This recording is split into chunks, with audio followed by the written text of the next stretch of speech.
அனைவருக்கும் வணக்கம். ஓம் பூச்சியாய ராகவேந்திராய சத்திய தர்ம ரதாய சபஜத்தாம் கல்ப விருஷாய நமதாம் காமதேனுவே. ஸ்ரீ ராகவேந்திரருடைய பொற்பாதம் தொட்டு வணங்கி குரு வாழ்க, குருவே துணை, வாழ்க வளமுடன். நெட்சன் டிவி நேயர்கள் அனைவருக்குமே வாழ்த்துக்களும் நன்றியும் சொல்லணும். ஏன்னா எல்லாருமே ஒரு அன்பா பண்பா பேசுறது, நான் நிறைய விஷயங்கள் சொல்றேங்க மேடம் அப்படின்னு நிறைய ஃபீட்பேக் கொடுத்துட்டு இருக்கீங்க, ஆதரவு கொடுத்துட்டு இருக்கீங்க. நல் வாழ்த்துக்கள்ங்க. இப்போ ஆவணி மாதத்துடைய தமிழ் மாதத்துடைய சிறப்புகளை நம்ம இந்த வீடியோவில் பார்க்க போகிறோம். ஒவ்வொரு ராசிக்காரர்களுக்கும் என்னென்ன பலாபலன், அதோட பரிகாரமும் சொல்கிறேங்க. இப்போ முகூர்த்த மாதமாக, சிறப்பான மாதமாக ஆவணி மாதத்தை நம்ம எடுத்துக்கிறோம். இப்போ 4 முகூர்த்தங்கள் மட்டும்தான் இந்த மாதத்தில் நம்ம வரக்கூடிய அமைப்பு உண்டு. இப்போ கரிநாள், அதே போல் வளர்பிறையில் வரக்கூடிய அமாவாசை, பௌர்ணமி, அதில் வர பிரதமை திதி, செவ்வாய்க்கிழமை, சனிக்கிழமை, கிழமையில் ஒரு 2-3 நாள் போயிடும். ப்ளஸ் ஒவ்வொரு விஷயமும் நம்ம கூட்டி கழித்து பார்க்கும் பொழுது அந்த முகூர்த்த தினம் குறிக்கிறது அப்படிங்கிறது ரொம்ப ரொம்ப கஷ்டமான விஷயங்க. ஜாதக பொருத்தம் கூட பார்த்துடலாம், முகூர்த்தம் குறிக்கிறதுங்கிற அத்தனை வேலை நமக்கு கொடுக்கும். அவங்களுக்கு சந்திராஷ்டமம் இருக்கா, 2 பேருக்கும் சரியான விஷயங்கள் அந்த நாளுக்கு நடக்குமா, அந்த சாந்தி முகூர்த்தமெல்லாம் நடத்துறதுக்கான நாள் குறிக்கிறது, எல்லாமே ஒரு சிக்கலை நான் ஒரு நாள் எடுத்துக்குவேன். கரெக்டாக நம்ம குறித்து அந்த டைமுக்கு பண்ணி கொடுக்கும் பொழுதுதான் அவங்களுடைய சந்ததி வாழ்க்கை நல்லா இருக்கும் அப்படிங்கிற விஷயம் நம்ம தெரிஞ்சுக்கலாம். அப்போ கோச்சார கிரகங்கள் எப்படி இருக்கு அப்படிங்கிறத, சனி பகவான் பார்த்தீங்கன்னா வக்கரம் பெற்று மீனத்தில் பிரவேசிக்கக்கூடிய காலகட்டங்கள், கும்பத்தில் ராகு, சிம்மத்தில் கேது பகவான், செவ்வாய் புதன் மிதுனத்தில் இருக்குது, குரு உச்சம் பெற்று கடகத்துல இருக்கக்கூடிய காலகட்டங்கள், சூரிய பகவான் தான் நம்மளுடைய பயிற்சியை வச்சுதான் நம்ம தமிழ் மாதத்தை சொல்றோம். அப்ப சிம்மத்தில பிரவேசிக்கக்கூடிய காலகட்டம். அப்ப எல்லாருமே இந்த மாதம் குலதெய்வ வழிபாடு எடுத்தா ரொம்ப சிறப்பாக இருக்கும். அவசியம் மேற்கொண்டு இருக்கக்கூடிய சந்தேகம் ஃபோன் பண்ணி கால் பண்ணி நீங்க புக் பண்ணிக்கோங்க. மீனராசி அன்பர்களே, எப்படி இருக்கீங்க? ஜாலியா இருக்கீங்களா? ஆடி மாசம் படாத பாடு, உடம்பு தொந்தரவுங்க, மன கஷ்டம், வேலையில பிரச்சனை, வேலையை விட்டு வந்துட்டேன், அம்மா அப்பாவுக்கு என்னால பிரச்சனையா, அவங்கனால பிரச்சனையா, பல போராட்டம் புலம்பல்கள் எல்லாமே நிவர்த்தியாகக்கூடிய மாதமாக, அற்புதமான மாதமாக உங்களுக்கு ஒன்னே ஒண்ணுதாங்க மீனத்துக்கு மெயினா. ஏன்னா கவலையை விடுங்க, பாசிட்டிவ் எனர்ஜியை எந்த அளவுக்கு பிரபஞ்சத்துல போய் தேடுங்க. செல்லு வச்சிருக்கீங்களா? நிறைய எது பாசிட்டிவ், என்ன நாங்கள் பேசினா நல்லா இருக்கும், எப்படி நம்ம நடந்தா நல்லா இருக்கும், நம்மளுடைய திங்கிங், நம்மளுடைய தாட் எப்படி இருக்கணும், நம்மளுடைய ஃபியூச்சர் எப்படி இருக்கும் அப்படிங்கிறத இந்த எண்ணத்துல நீங்க நிறைய ஒரு கட்டமைப்பு பண்ணிக்கணும். உங்களுடைய கட்டத்தை சரி பண்ணிக்கக்கூடிய காலகட்டமாக ஆவணி மாதம் மீனராசி நேயர்களுக்கு இருக்கு. கவனமாக செயல்படணும், சிந்திச்சு செயல்படணும். குடும்பத்துல உங்களுடைய வேலை உண்டு வெட்டி உண்டுன்னு இருங்க.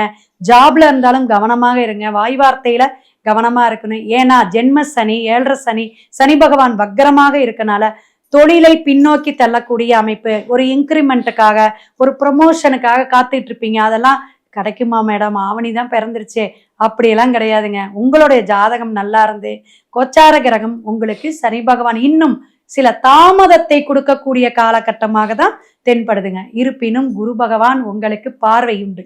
அந்த குரு திருவருள் இருக்கிறனால கொஞ்சம் தப்பிச்சுக்கிட்டீங்க. உங்களுடைய குழந்தைங்க நல்ல ஒரு நட்சத்திரமோ, நல்ல குரு பலனோ, அல்லது உங்களுடைய ஜாதகத்துல குரு நல்லா இருந்துச்சுன்னா கண்டிப்பாக ஜெயிக்கக்கூடிய அமைப்பு உண்டு. உடல் உபாதைகள் கவனம் தேவை. எப்படின்னா எலும்பு சம்பந்தமான, நரம்பு சம்பந்தமா, மெயினா கண் பாதிப்பை கொடுக்கக்கூடிய அமைப்பு உண்டு. ஏன்னா சூரியன் ஆட்சி பெற்று இருக்கக்கூடிய விஷயமாக இருக்குது. ஏன்னா சிம்மம் உங்களுக்கு சில பிரச்சனைகளை கொடுக்கும், கௌரவ பிரச்சனைகளை கொடுக்கும், கௌரவத்துல ஒரு ஏதாவது இடர்பாடுகளை கொடுக்கும். அதே போல நீங்க ஏதாவது ஒரு புதிய முயற்சிகள் பண்ணீங்கன்னா அந்த முயற்சி குரு நல்லதா கொடுப்பார். ஆனா இப்ப சட்டுன்னு முதலீடு எடுக்கிற அளவுக்கு அதுல உங்களுடைய பாடுபடக்கூடிய உழைப்பை மட்டும்தான் எதிர்பார்க்கக்கூடிய காலகட்டமாக இருக்கு.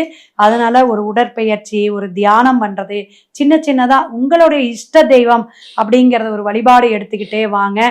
எங்கேயாவது ஒரு தனிமைப்படுத்திக்கிங்க.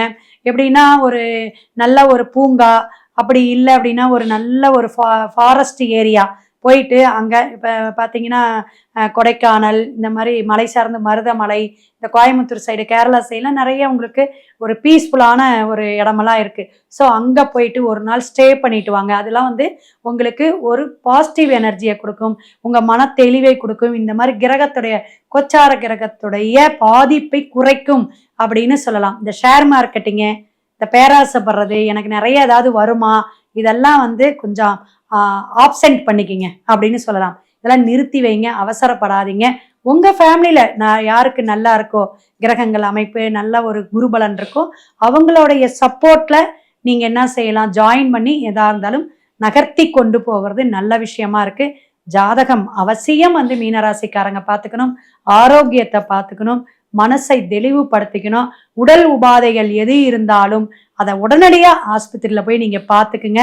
முடிஞ்ச வரையும் இப்ப சித்தா, ஆயுர்வேதிக், அலோபதி உங்களுடைய 6ஆம் பாவகம் உங்களுடைய தசாபுத்திக்கு எது ஒத்துழைப்பு கொடுக்குமோ அந்த மெடிசன் தான் உங்களுக்கு சரியாக வரும். அறுவை சிகிச்சை கூட மீனராசிக்காரங்களுக்கு நிறைய பேத்துக்கு நடக்கக்கூடிய அமைப்பு உண்டு. சரியே இல்லை மேடம், 1 வருஷம் 1.5 வருஷமான புலம்புறவங்களாம் இருக்காங்க. உங்க ஜாதகத்தை பார்த்துக்குங்க. உங்களுக்கான வழிபாடு என்ன அப்படின்னா, மீன் குளத்தி பகவதி அம்மன் கோயில் இருக்குது கேரளால. அங்க போயிட்டு நீங்க வழிபாடு இடுங்க. வியாழக்கிழமை அல்லது சனிக்கிழமை போயிட்டு வழிபாடு இடுங்க. மேற்கொண்டு நீங்க ஃபோன் பண்ணி உங்களுடைய சந்தேகம் கேட்டுக்குங்க. எதுவாக இருந்தாலும் கமெண்ட் பாக்ஸ்ல நல்ல விஷயங்கள் கேளுங்க.